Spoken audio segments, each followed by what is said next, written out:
정부는 2006년 이후 18년 동안 저출생 극복을 위해 380조 원을 쏟아부었습니다. 하지만 합계 출산율이 연일 최저치를 기록하며 이렇다 할 성과는 없었는데요. 특히 현금성 지원보다는 근본적인 방안이 시급하다는 목소리가 나오고 있습니다. 문성주 기자가 보도합니다.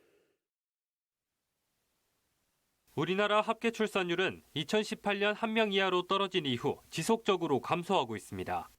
특히 작년 4분기에는 합계 출산율이 사상 처음으로 0.6명대를 기록했습니다.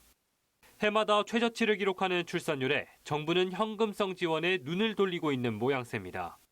저출산 고령사회위원회에 따르면 올해 태어나는 아이 1명당 7세까지 아동수당과 부모급여, 첫 만남 이용권 등 모두 2,960만 원의 현금성 지원을 받을 수 있습니다.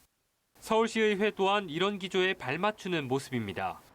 김현기 서울시의회 의장은 신년 기자간담회에서 현금성 지원을 대폭 늘릴 것을 제시하기도 했습니다. 서울시의회가 파격의 물꼬를 열겠습니다. 0세에서 8세에 집중된 현금 지원을 18세까지 늘려 아이가 성인이 되는 동안 공백 없는 지원이 이루어지도록 하는 방안입니다. 하지만 일각에서는 현금성 대책은 지속성이 떨어지는 만큼 양육 환경 개선 등 근본적인 방안이 필요하다는 목소리가 나오고 있습니다. 그냥 가족 수당 좀 더 주고 육아 휴직 이런 정도까지는 안 된다. 저는 이제 은발의 오줌 누기다.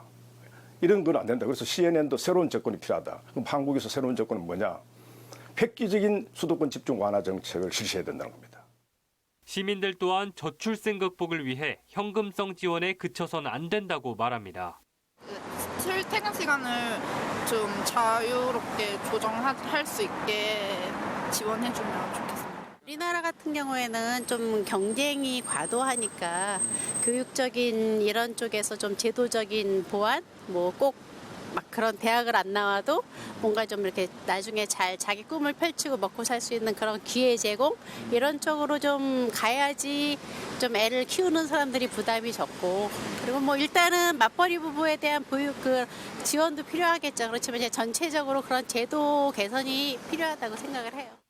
올해 저출산 관련 예산은 총 17조 5,900억 원. 매년 천문학적인 예산을 쓰고도 좀처럼 성공 모델을 만들지 못하고 있습니다. HCN 뉴스 문성주입니다.